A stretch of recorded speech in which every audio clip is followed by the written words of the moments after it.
ইসলামের ৫টি স্তম্ভের মধ্যে রোজা অন্যতম, যা কেবল সকল মুসলিম উম্মার জন্যই ফরজ নয়, বরং আগের নবী রাসূলদের জন্যও রোজার বিধান ছিল।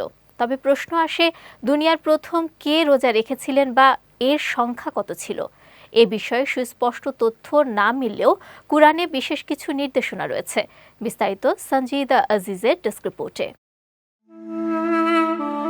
পৃথিবীর প্রথম রোজাদার ব্যক্তি কে ছিলেন, এই প্রশ্নের আলোকে কুরআনের একটি আয়াত বিশেষভাবে উল্লেখযোগ্য।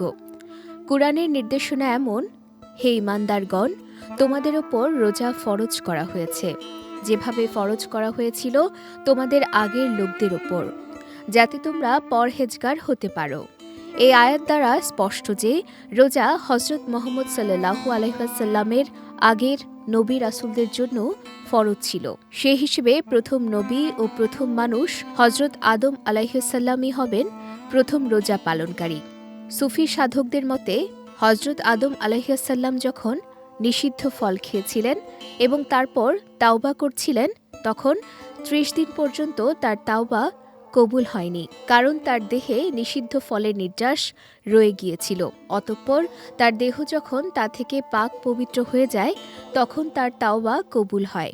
তারপর তার সন্তানদের উপরে ৩০ রোজা ফরজ করে দেয়া হয়। তবে প্রথম রোজা কে রেখেছিলেন কিংবা এ রোজার সংখ্যা কয়টি ছিল, এ সম্পর্কে সুস্পষ্ট দলিল ভিত্তিক ঘোষণা না থাকলেও এ কথা সুস্পষ্ট যে রোজা শুধু উম্মতে মুহাম্মাদের ওপরই ফরজ হয়নি, বরং আগের নবী রাসূলদের ওপরও রোজার বিধান ছিল। সঞ্জিদা আজিজ, বিজয় টিভি, নিউজ ডেস্ক।